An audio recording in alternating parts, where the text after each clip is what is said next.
Hello my dear students, I am Dr. Nagaraj from Bangalore Institute of Technology. First of all, I would like to welcome you all for my next session on numerical problems. This time I would like to solve numericals from semiconductor chapter. I already did it for elasticity, modern physics and quantum mechanics and laser chapters. This time it is semiconductors. Come, we shall go problem by problem. Well, this is my usual slide. Here I have some famous quotes from personalities like Swami Vivekananda, Einstein, Confucius, Captain Jack Sparrow. It is just only to build the confidence in you and to prepare you in the direction of solving numerical problems. My dear students, whenever there is a problem, there will be a solution also. So don't try to run away from the problem. Make an honest attempt, because by solving problems you get lot of confidence in the subject. Come, now we shall solve problems one by one. As usual, list of equations. Here I have an expression for charge density, that is number of electrons in conduction band. It is given by this formula. Next I have again charge density or carrier density. It is now number of holes. Ne for number of electrons, Nh for number of holes. Number of holes in valence band. It is given by this formula. See, in both the equations, K stands for Boltzmann constant, T stands for temperature. Me star is the effective mass of electron, Mh is for hole. Ef stands for Fermi energy, Eg stands for energy gap. Next, Ni stands for number of charge carriers in intrinsic semiconductor. It is equal to Ne square. And it is also given by this equation. Anyway, all these equations are there in the theory part. I suggest you to read the theory part before starting the numerical session. Fraction of electrons in conduction band, that is N by capital N, given by this equation. Next, Fermi energy, Eg by 2. Conductivity, Ne into mu E plus mu H. Mu E is mobility, mu H is again mobility, but this is mobility of electron, this is mobility of hole. Reciprocal of conductivity is resistivity, that is rho is equal to 1 by Ne into mu E plus mu H. Eh equals, that is Hall voltage equals RH J into B, where RH stands for Hall coefficient, J for current density, B for magnetic field. RH, that is Hall coefficient, is 1 by Ne. Next, Hall voltage equals RH into Bi divided by B, where B is the width of the probe, that is semiconductor slice. Current density in terms of mobility, also current density in terms of Hall coefficient. So these are the equations which we studied, discussed in the regular theory part. Now we shall continue. And for solving the numerical problems, we take the help of these physical constants also. And as I told in my one of the previous sessions, all the constants will be given in the examination question paper. You need not have to remember them. Here is the first question. For intrinsic semiconductor, the room temperature electrical conductivity is 10 power minus 6 per ohm meter. Electron and hole mobilities are 0.85 and 0.04 meter square per volt per second respectively. Calculate the intrinsic charge concentration at room temperature of 300 Kelvin. So temperature is given, sigma given, mobility mu E and mu H given. So list them: sigma, mobility of electron, mobility of hole, and temperature, that is 300 Kelvin. Now the equation which is suitable for solving this problem is sigma of intrinsic, or you can even write it as sigma only, that is equal to N suffix I, I stands for intrinsic, into E, that is charge on the electron, into mu E plus mu H, mobilities. Rearrange, because we want Ni, number of charge carriers, it becomes sigma divided by so much. Next step is substitution and simplification. So sigma is 1 into 10 power minus 6 divided by charge on the electron plus mobility of electron and mobility of hole. After simplification, you get n suffix I as 7 into 10 power 12 per meter cube. That is the intrinsic charge concentration. Now comes the second question.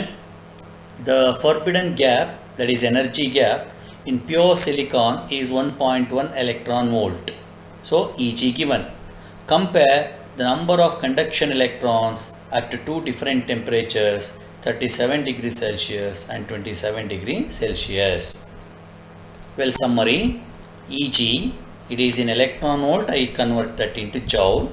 T1, that is 37 plus 300, 37 plus 273, and T2 27 plus 273. So I have temperature in Kelvin. You know this equation. This is intrinsic charge concentration. Ni equals 2 into a set of constants into another set of constants into e to the power of minus Eg divided by 2 kT. So this equation can be written in this form. That is Ni proportional to e to the power of minus Eg divided by 2 kT. Now you write for two different temperatures, that is N1 and N2. So it will be e to the power of minus Eg by 2 kT1 and e to the power of minus Eg by 2 kT2. Or you rearrange it, so it becomes Eg by 2 kT2 divided by Eg by 2 kT1, which can be further simplified to this form. These are all very simple mathematical operations. Please do it. Okay, so this is the equation. I go one step further. I take Eg by 2k common factor. Then I have 1 by T2 minus 1 by T1. Eg given, k is Boltzmann constant, T2 T1 given. Just substitute and simplify. As usual, substitution, simplification, I will leave it to you. You have to do it compulsorily in order to understand the problem in a better manner. So N1 by N2 comes out to be 2.96. That means number of charge carriers at 37 degrees Celsius will be nearly 3 times N2. That is, N2 is the number of carriers at 27 degrees Celsius. So we have more number of charges at 37 than at 27 degrees Celsius. Next question, same concept. Calculate intrinsic charge concentration in germanium at 300 Kelvin if the energy gap is 0.72 electron volt. See, throughout this session we have to assume that mass of the electron is equal to mass of the hole. So same problem which we already discussed, that is problem number 2 is repeated here. Eg in joule and T, that is 300 Kelvin, and this equation, that is Ni 2 into 2 pi kT by h square to the power of 3 by 2 mh star me star to the power of 3 by 4 into e to the power of minus Eg by 2 kT. Substitute for k, or before that you can write me square because mh and me both are same. So me square to the power of 3 by 4 becomes me to the power of 3 by 2, 2 and 4 cancel. So it is me to the power of 3 by 2. That me also you can take inside. Then the simplified version is 2 into this 2 into 2 pi. Earlier it was kT, now it is me kT divided by h square to the power of 3 by 2 into the last term as it is. I hope you followed this simplification.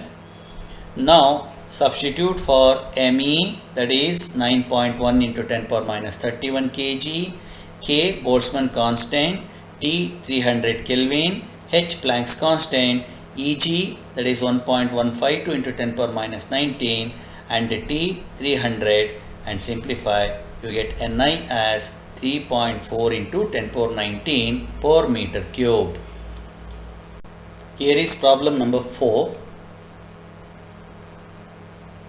Assuming that the number of electrons near the top of the valence band available for thermal excitation is 5 into 10 power 25 meter cube and intrinsic density, carrier density is 2.5 into 10 power 19 per meter cube, calculate energy gap of germanium at 300 Kelvin.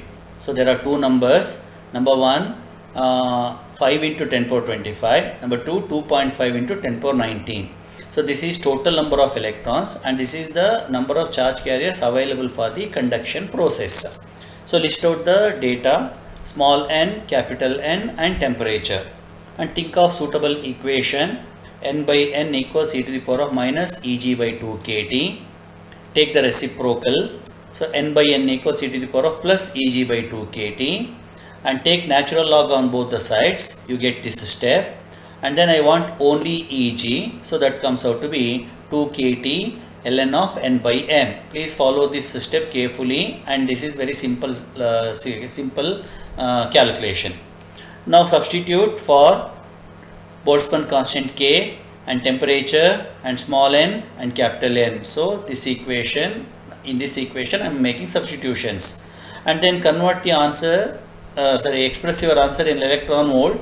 That means convert the value what you get here, it is in joule, convert that into electron volt. That's why we have 1.6 into 10 power minus 19 here. So final answer comes out to be 0.75 electron volt. Well, next question, estimate the fraction of electrons in conduction band at room temperature, that is at 300 Kelvin, in germanium and diamond. Their energy gaps are given, and also you have to make some comment on the result. Summary, energy gap germanium 0.72 electron volt, this is in joule, and diamond 5.6 electron volt, again in joule. Now same equation, small n by capital N equals e to the power of minus Eg by 2 kT. For germanium you calculate n by n, it comes out to be 9.7 into 10 power minus 7. And for diamond it comes out to be 1.7 into 10 power minus 47. In order to make some conclusion, we have to take the ratio of this and this. You know what happens if you take the ratio? The ratio of the above result is about 10 power 40. So 10 power minus 7 divided by 10 power minus 47 is about 10 power 40. This means that the number of charge carriers available for conduction in germanium is 10 power 40 times more compared to diamond. In other words, there are no charges available for the conduction in diamond. So hence diamond is a very good insulator. This is the conclusion. Next question. The resistivity of intrinsic germanium at 300 Kelvin is 0.47 ohm meter. So this is resistivity. Assuming electron and hole mobilities as 0.38 and 0.18 SI units, calculate the intrinsic carrier density. See, this problem is just repetition of the first problem. There we had conductivity, here we have resistivity. Sigma, this is conductivity. Rho, this is resistivity. So reciprocal of sigma is rho. So it is 1 by so much. Substitute for n mu, we want number of charge carriers. So reshuffle, Ni is equal to so much. Now you have to substitute for rho, that is 0.47, E, mu E and mu H, then Ni comes out to be 2.37 into 10 power 19, of course, per meter cube. Now comes the next question. The Hall coefficient of a material is minus 3.68 into 10 power minus 5 meter cube per coulomb. What is the type of charge carrier? Means what type of charges are present and their concentration. So what is the type of charge carrier and what is the charge concentration? Both we have to calculate. First of all, RHS is given and it is negative. You know what is the negative symbol represents here? Negative means Hall coefficient, negative means charges are electrons. So negative RH represents electrons, positive RH represents holes. So in the given problem, the type of charge carrier is nothing but electron. Next, RH equals 1 by Ne. So therefore N equals 1 by RH into E. Substitute for RH and E, simplify, you get N is equal to 1.7 into 10 power 28, of course once again per meter cube. Okay, let me continue. Next question. An N-type germanium sample has a donor density of 10 power 21 per meter cube. It is arranged in a Hall experiment having magnetic field of 0.5 Tesla and current density is 500 ampere per meter square. Find Hall voltage if the sample is 3 millimeter wide. So width is given, magnetic field B is given, current density J is given, and number of charge carriers N is given. Now list the data. So N, B, J and W, that is width. Now we want VH, Hall voltage, and VH is given by RH into BI divided by B. RH is nothing but 1 divided by NE, so we have NE in the denominator, and current is equal to J into A because J is equal to current per unit area, so I have JA.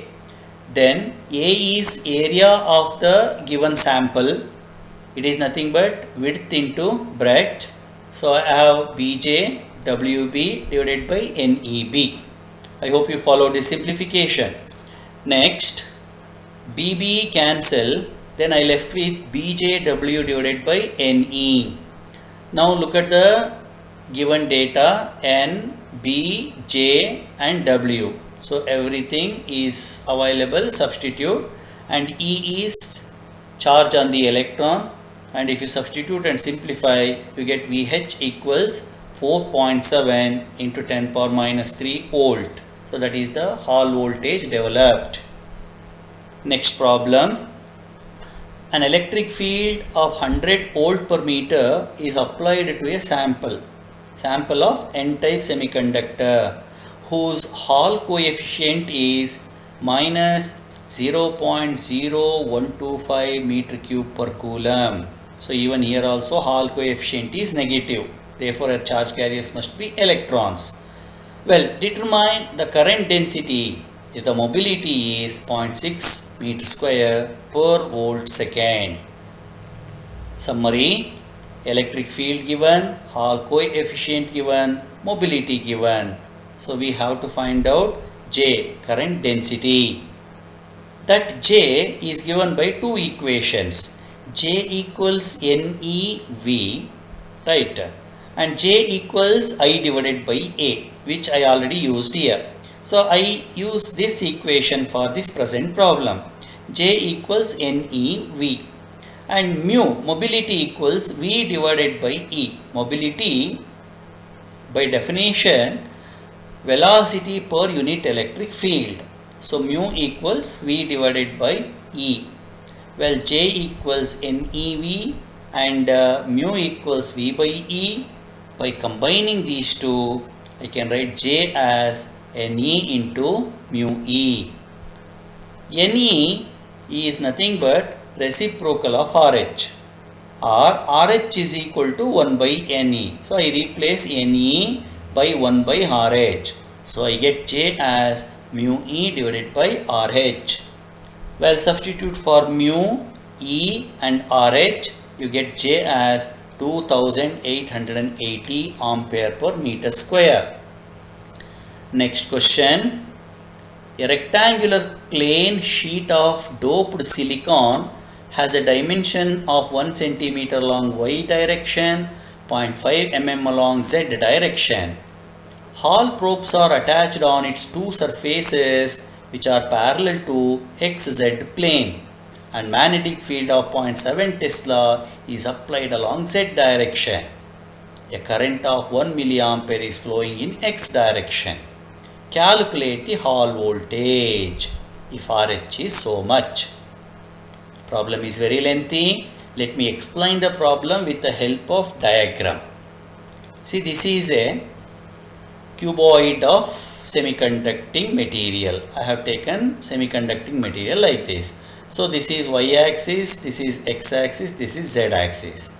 First sentence. 1 centimeter along y axis. So this is 1 centimeter along y axis. Next, 0.5 mm along z axis. 0.5 mm along z axis. Hall probes are attached. See, these orange color lines are all probes. Where they are attached? Attached to two surfaces parallel to xz plane. See, this pinkish plane is xz plane. So xz plane, this one and this one. So these are the Hall probes. And magnetic field is acting along z direction. So B is along z direction. That is 0.7 Tesla. Current 1 milliampere flows in x direction. Current flows in x direction, that is 1 milliampere. I hope you now understood what is this problem. So with the help of diagram you can easily understand the problem. Now let us go ahead with the calculation. Calculation is very simple. VH equals RH into BI divided by B. Already we used it here. Then substitute for RH, B, I and B, that is 1.75 into 10 power minus 3 volt. Calculation is very simple, only problem appears to be lengthy, and this problem you can easily understand with the help of this diagram.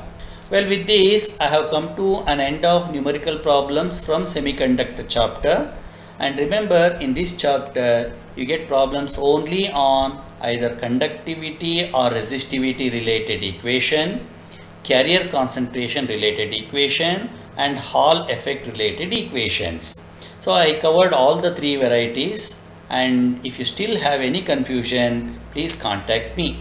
And for time being, I stop here. Thanks for your cooperation and wait for my next session.